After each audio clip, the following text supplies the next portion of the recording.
Okay, let us go ahead and get ourselves started today.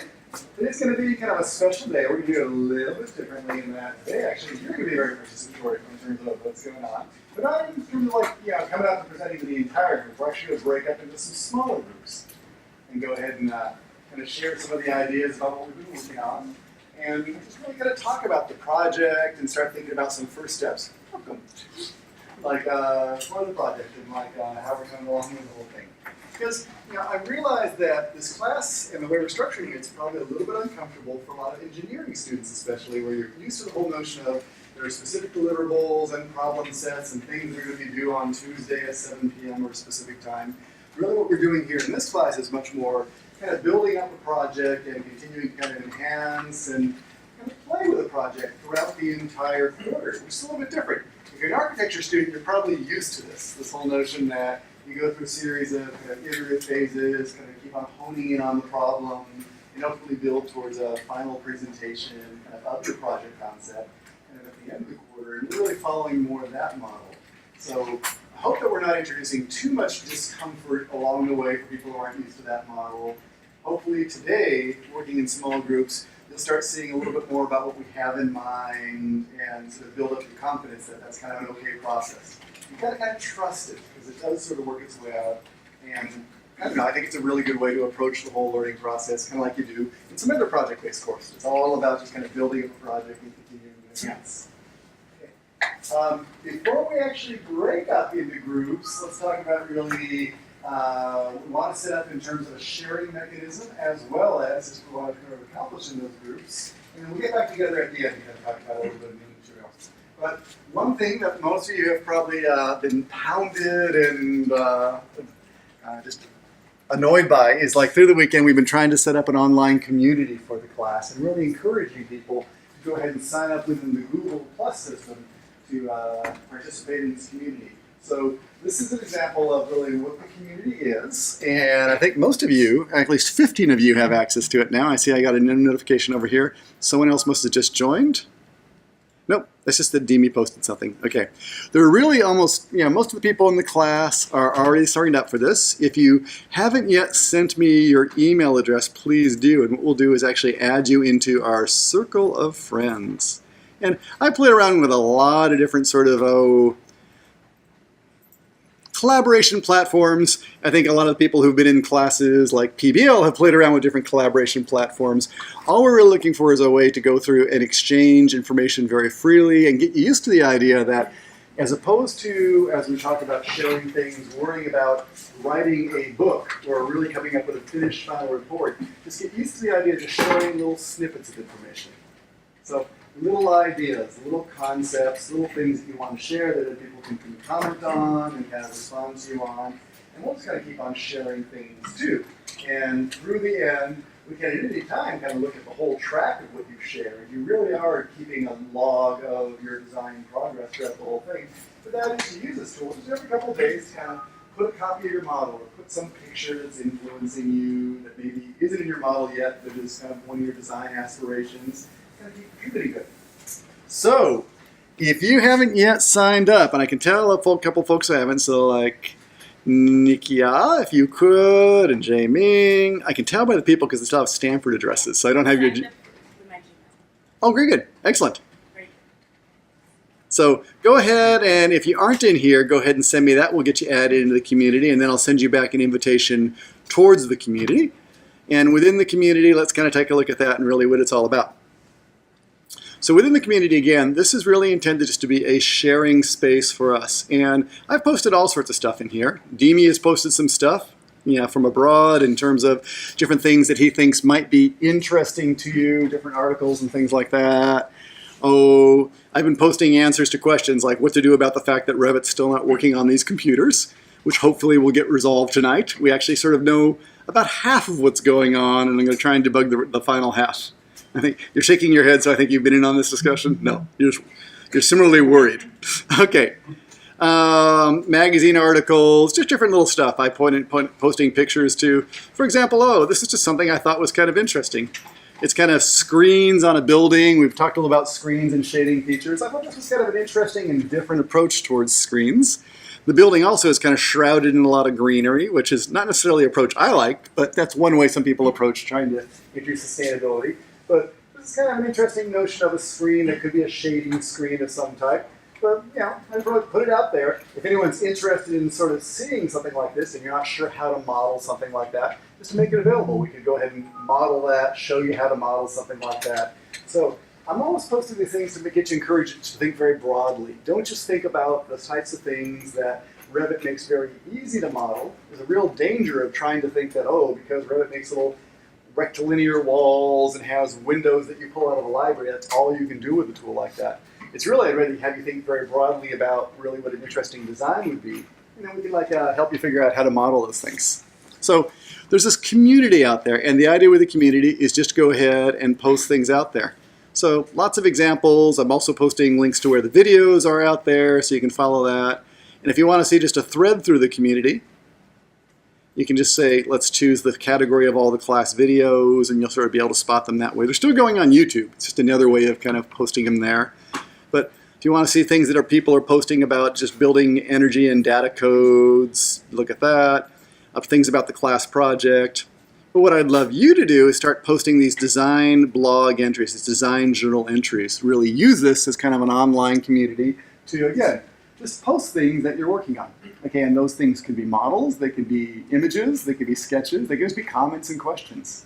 But just kind of like track your process through this. And I know we're not very far into the process yet, but let me show you really what that gives us the ability to do. For example, one thing we can do is actually go through and share models.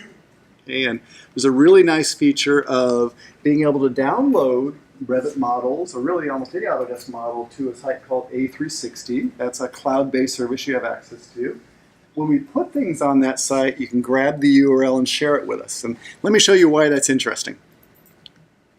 So I'll go to that URL. Hopefully that'll connect out to A360 and take me to that house. And this is just the little sample house. There's nothing too awfully special about this. But the nice thing about that sample house is,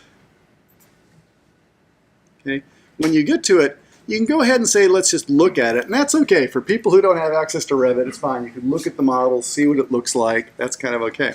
But the more interesting thing is you can actually make it interactive. So here we are. That's the actual building model and all the things that we are sort of used to doing in terms of orbiting around, selecting information, being able to zoom in and kind of just really get to anything in the model. We can get to all that stuff. And that's actually pretty useful as a way for us to share, as opposed to having to kind of pass you a Revit model and have you have the application installed on your machine. So just kind of very interesting in terms of a way of sharing things. Oh, the elevations, the sections, really anything in your Revit model will be available to us. Information's about what your wall sections look like. So again, we can view any of those things kind of very easily. Okay. But we can also go to the interactive view. Okay. And then theoretically start just interacting with the data. Although I think for that one, since it's a wall section, it won't do much for us. Properties window, that's just the property of the view. But it's all about just sharing. So please think about what you want to share. And there's really, nothing that cannot be shared. Oh, for example, in all these perspective views, the nice thing about the interactive views is they're functional. So we can go through and in these views kind of orbit around, take a look at things. We could actually sort of experience the model. So we're just trying to use this cloud technology to go ahead and share things as freely as we can. So go ahead and just take advantage of that.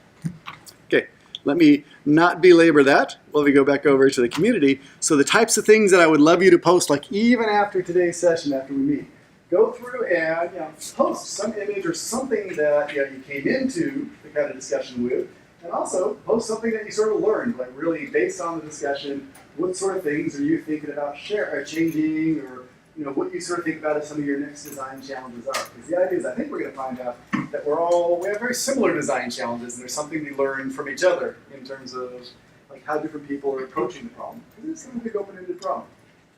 Okay.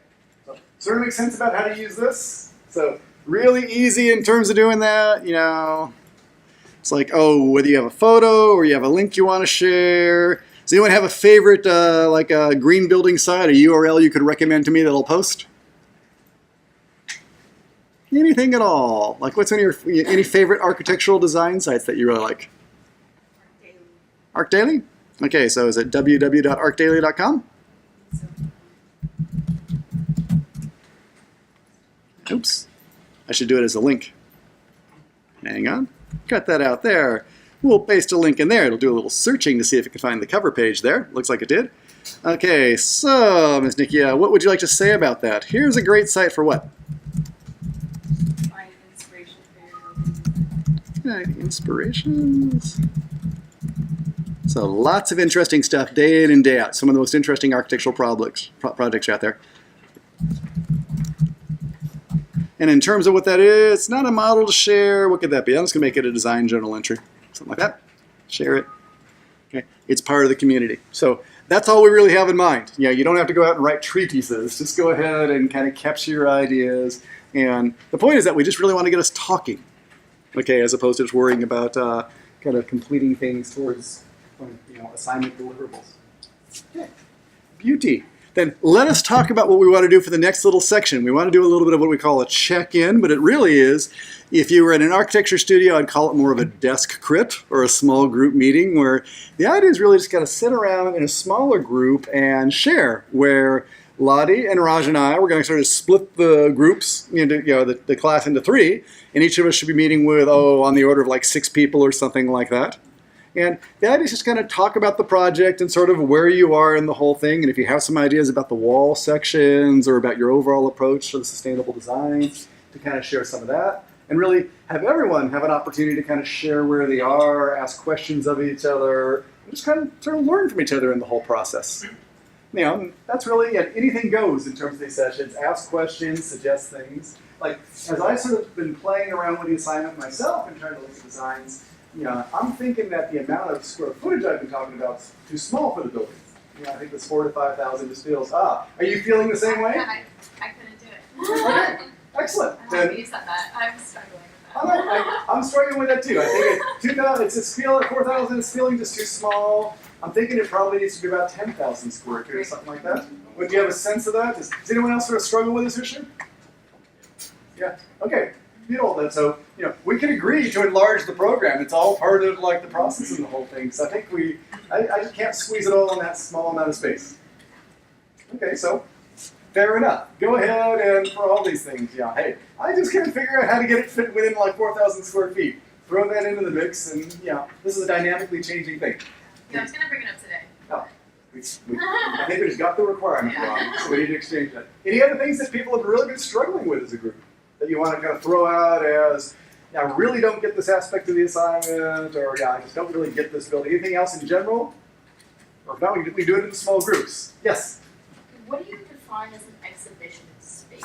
Is that just like a way to see Gasparilla, or is it like I don't know, stuff within inside the building that you want people to see? That's an intuition. Come up with a common understanding of that. As I was thinking about the space, and you could be thinking something different, I'm thinking about a space where, Jasper Ridge and the beauty of the foothills and all that, that's sort of surrounding us to inspire us, but in the exhibition space, there's actually things about the building and the exhibits that are sort of explaining green design principles as a series of exhibits.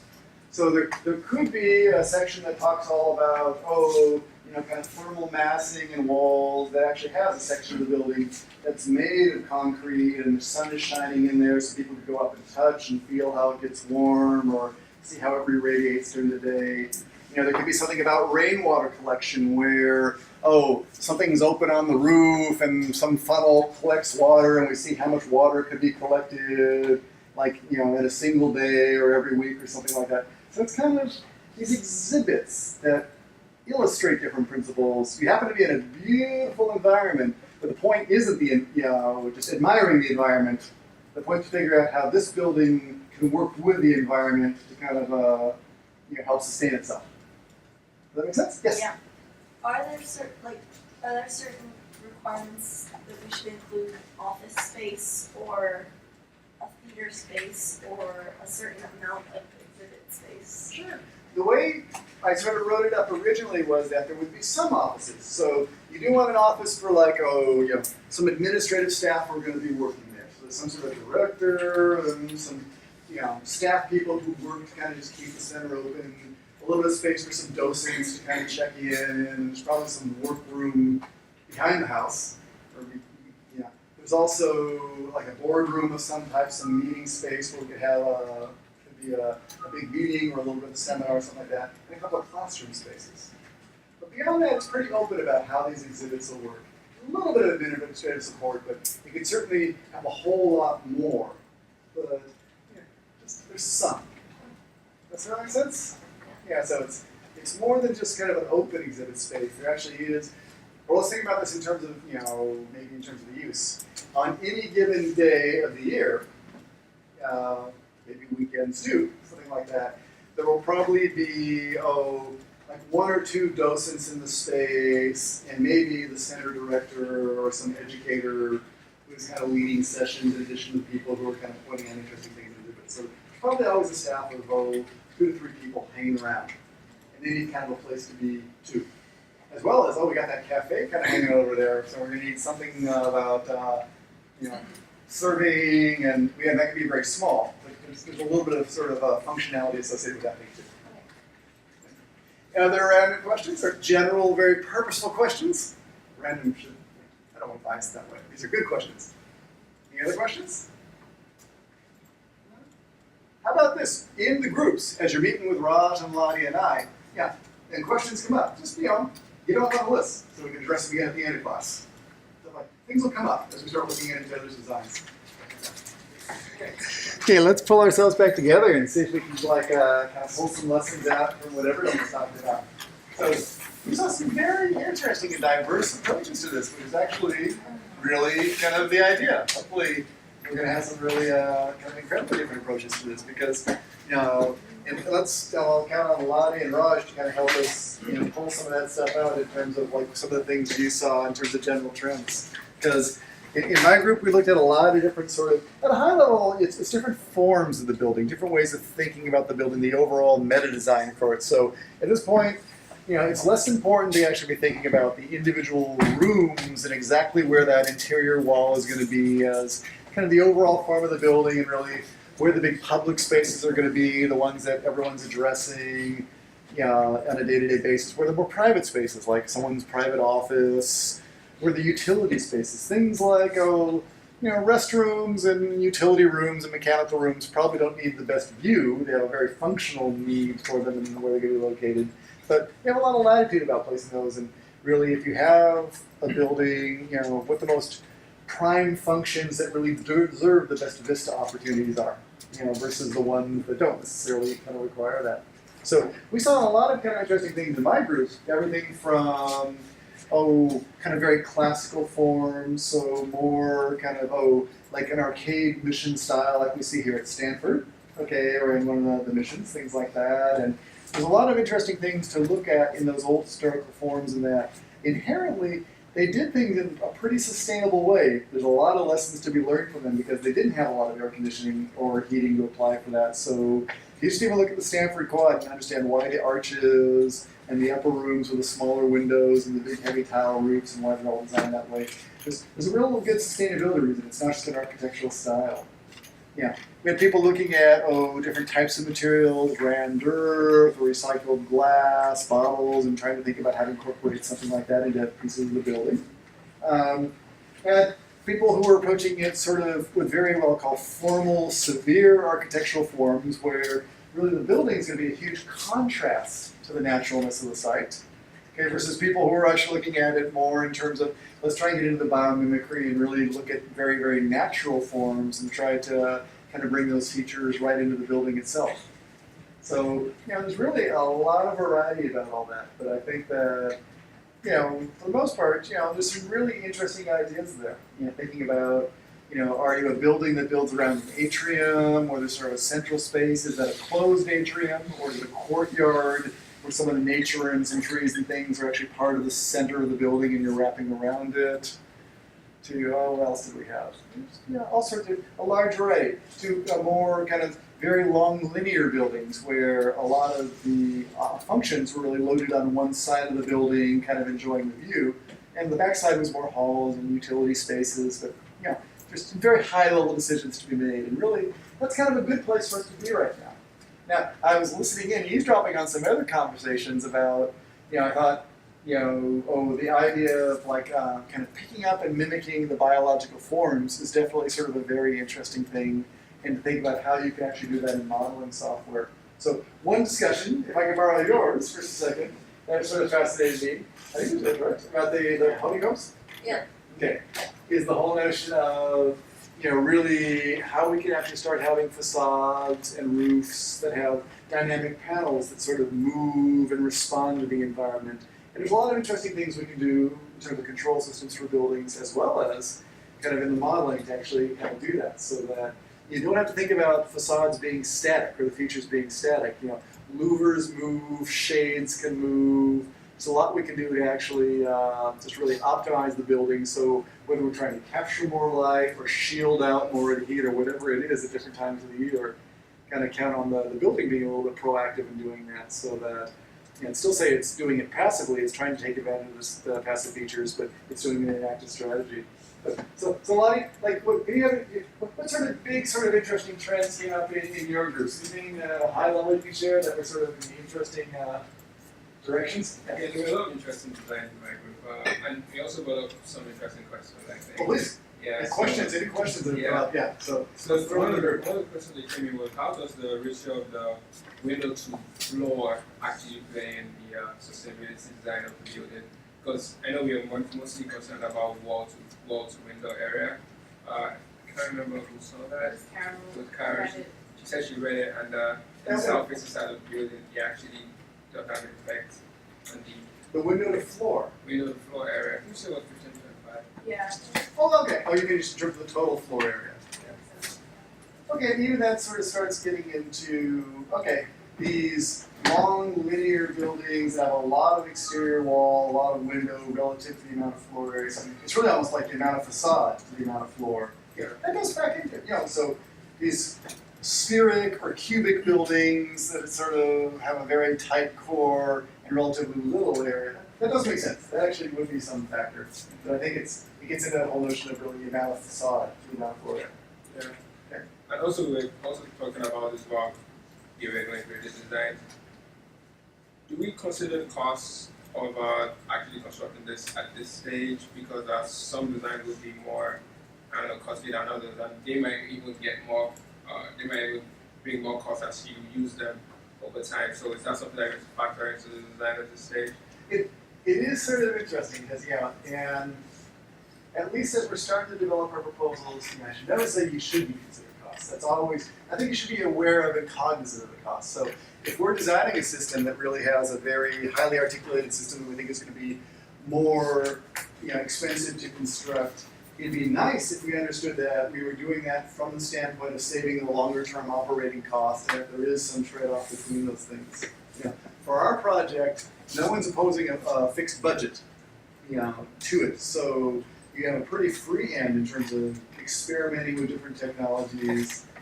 I think that really almost for this building, if I think about the mission of the building, kind of the operating expense is probably the bigger concern in that, what you're trying to demonstrate.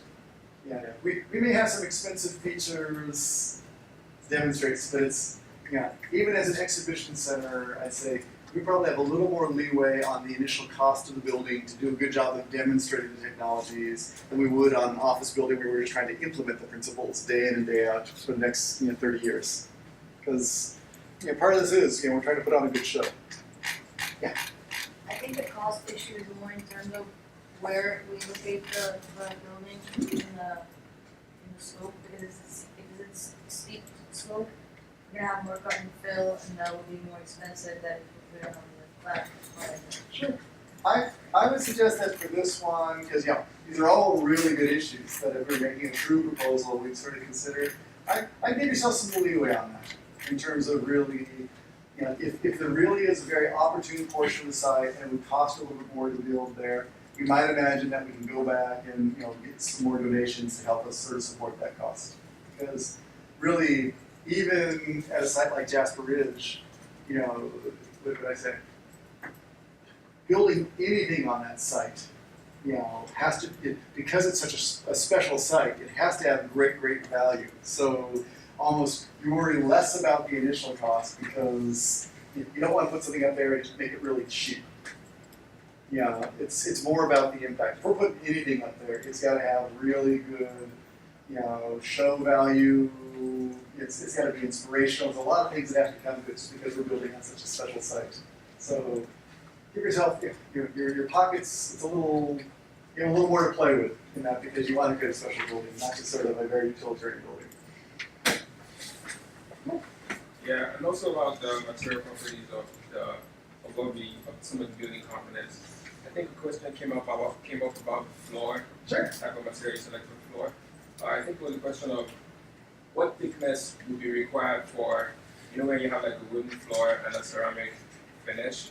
So, and that could be used to like hold on to some of the heat and everything. You get some thermal mass. Yeah, for thermal mass. Like, what thickness is required for that to actually be useful for those ceramic finish? Oh, actually, no, we can look at it. There's really specific things we can look at because it really gets down to just the density of the concrete and how much mass we're adding. So we can come up with a specific number. Yeah, in general, with most tile floors, there's thin set tile where it's really just on the thinnest bed of mortar. It's going to be sort of set down with almost like, you know, just a type of adhesive, and then just mortar. That doesn't really give you nearly as much. Well, the ceramic tile itself has a fair amount of mass to it, but yeah, it's for those type of floors. Generally, if you're looking at like an inch of mortar or more than that, you're having enough to really have a significant thermal mass. But that's something again we can optimize. You know, just based on if you're illustrating thermal mass, we can go ahead and make that be a little bit bigger, and yeah, there's a way to calculate that. You got to figure out how much thermal mass you're actually delivering. Okay, so it's a good thing to consider. Yeah. But even for thermal mass, we'll think about, well, it's that whole thing about, you know, doing it over a wooden floor. For example, let's think about this. As you think about building this building out there, yeah, in your own mind, are you thinking wood? Are you thinking concrete or steel? Like, you know, what are sort of the advantages and disadvantages of each? Because you could really, we could go on a little bit of anything out there. Okay, yeah. What's the advantage of building a building out of wood? It's renewable. That's actually, well, that's even sort of, there's a whole another discussion about like wood and the renewability and stuff like that. But generally it's considered to be a pretty good resource because we could farm it sustainably and yeah, actually kind of create it that way. Yeah. The one advantage of working with it, it's very lightweight, easy to work with. It's, you know, kind of very, very customizable, yada, yada, yada. Yeah. It tends not to have very good thermal mass. Okay, so you insulate, we can have it resist heat pretty well, but it doesn't have, it's not really good about having thermal mass. You have to add the mass some other way, stuff like that. Okay. Steel, on the other hand, how do you guys feel about steel? Yeah, it's very good from a strength standpoint and stuff like that. You know, how's the sustainability? What's that? Can you recycle? Yeah. Again, all these things, you can argue us into almost any position, all these things about whether steel is a good property or whether you're doing it out of recycled steel and stuff like that. Yeah, very, very strong, very conductive. So you have to insulate it and stuff like that. But, yeah, nothing inherently wrong with steel. Yeah, concrete, I don't know what concrete. I think we almost have a bias against concrete in the US. We don't build so much that way. In other parts of the world, we build a whole lot more out of concrete. And that kind of, yeah, using that kind of construction technology. Concrete tends to be, yeah, what? It can be often built with local resources. It's kind of really good from that standpoint. It has incredible thermal mass properties. It's really good from that standpoint. Okay, but like, we don't think about it, but I don't know. That's one of those things to consider. At this point, be thinking about those things, but you know, there's nothing about this building that says it has to be built with any one of those materials or can be a combination of those different materials. So, yeah, again, give yourself some leeway. It doesn't necessarily have to be one or the other. Mr. Raj, any sort of high-level lessons out of your group? Or high-level questions? Where'd you guys go? I mean, there were no sustainability questions as such. There were a couple of Revit specific questions. About how do you get a section box in a certain orientation and stuff like that, which we could probably discuss later. I know, in terms of, you know, lots of that kind of stuff is Yeah, really kind of interesting because you can sort of, I could rotate them and do sorts of stuff. Yeah, we can kind of think about those in terms of the modeling. I saw some interesting things like Nikia with your model in terms of this kind of interesting organic, kind of almost seed pod sort of form. There's ways of modeling that and kind of casting that. There's definitely some specific Revit techniques, so almost really a good thing for us all to do. You know, we're all kind of developing our buildings and stuff like that. For each of the different buildings that you're coming up with, you'll all have different sort of challenges. You know, you're going to be off this organic thing, and we're going to have challenges because of that shape, getting walls to match up to it and stuff like that. And that's fine. You know, it's just sort of a different set of challenges. Other people, you know, if we're going to do this dynamic honeycomb thing or something like that, you know, we'll be very regular in geometry, we'll create a different set of challenges. Again, that's fine. So I think for each of you, there's almost going to be a little bit of a custom path to figure out how to get you the right technology to do what you need. Okay. But, you know, any other general high levels? Yeah, there are, I mean, some interesting concepts were some people wanted to use green walls Mm-hmm. and then light shelves in combination with like a concave roof Mm-hmm. on the north side so that we don't have too much sunlight, but then it bounces off the light shelf and it goes inside. Fantastic. Yeah, that was something that was great. And then most of them had, one thing was using an atrium in the middle and use it for stack ventilation. Oh, very good. Why do we do? Excellent. So really kind of thinking about the functionality and how the architectural form can contribute to that. Super. Super. So, I can take that. okay, great. Let's start with this. Relative to our design blog here and stuff like that, how about this? If everyone could post, and again, no treatises are necessary and stuff like that, could be a scan of one of your sketches, go ahead and just post something which is like what you consider to be one of the more interesting ideas about your building. There's something that came out of the discussions that everyone kind of got excited about and thought was kind of interesting about your building. Just post something about that. It could be a picture, it could be the model itself if you have the model in terms of posting that. But post something and just a few thoughts about it in terms of really, you know, why you think this is interesting or where you might go next with this, or just, you know, what's going to be a little bit special about your building versus all the other buildings we sort of talked about. You know, whether it was something about your design inspiration or some of what you think of the challenges that are going to be modeling it. But let's just get some discussions going. And part of that's just really because we've been in the smaller groups. You know, you may be quite interested in this honeycomb roof because you weren't in on that discussion. You might want to see what that's all about. So get it out there so we can all kind of start talking about that. And it'll lead to these little sub-discussions of, well, how do I do that organic form? Or how do I do that dynamic structure? Or how do I model that thin mass on the floor? Or, yeah, and that's really the point, just kind of get the discussion going. Beautiful. Okay, so please, after this, like if you can, like tonight, while it's still fresh in your mind, try to post something, just anything. Sketch, a little bit of something, a model, whatever it is, just get something out there. So we can start just, the problem with journaling is if you never get started, it gets to be a big old burden later on. And I want you to use the idea that every couple days you should just throw something out there to kind of chronicle your journey. Okay, let us go ahead and break for today. On Thursday, well, I'm going to convene with the teaching team a little bit, and we'll kind of think about some good milestones or some good direction about really where to take you on the next step of the project. But hopefully, take the feedback you got in today's session, kind of think about how you might apply it to your building, and just kind of develop that form a little bit more relative to what you've heard, and also relative to the notion that, you know, we have a lot more room to work with, so if we were really sub-optimizing just because I couldn't get all the functionality to fit in there, you might have a little bit more room to explore right now. So if you gave up on something on your design idea because it just wasn't going to fit, yeah, be willing to go take a look at it again and stuff like that. Because, you know, give a little more leeway. This is a special space. You know, maybe, you know, 5,000 square feet ain't going to do it for us. Okay? So let us break for today and come on back on Thursday and we will continue kind of talking about some more of the engineering behind it. We're going to start getting into how you actually start modeling those forms and the structure inside the building and just really start designing the systems that actually go inside these architectural forms. Okay, so the more you understand about your form, the better off you'll be. Okay, great. Let us adjourn for tonight.